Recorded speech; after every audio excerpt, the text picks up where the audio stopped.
योगासनं केल्यानं काय होतं? एक जण म्हटला आयुष्य वाढतं. मग वाढलेल्या आयुष्यात काय करायचं? तो म्हटला योगासनं करायची. प्रश्नच आहे, अवघडच आहे. मी फार कडक पथ्य पाळतो का? मला खूप जगायचं. खूप जगून काय करायचं? पथ्य पाळायचे. जगणं म्हणजे काय? जगणं म्हणजे तेवढंच नाही. मग आमची दृष्टी, मी तुम्हाला गंमत सांगतो. मी एकदा पहाटे फिरायला गेलो, असं नुकतंच असं फटफटलेलं होतं, थोडा दुसर अंधार होता आणि मला कुणीतरी स्त्री गुड मॉर्निंग म्हटली दुरून. मी गुड मॉर्निंग म्हटलं.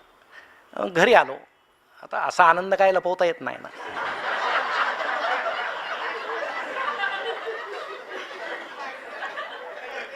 तर हिनं विचारलं, आता बायको लगेच ओळखते बरं का चेहऱ्यातलं, काहीतरी झालेलं दिसतंय, आनंदी दिसतंय. म्हटलं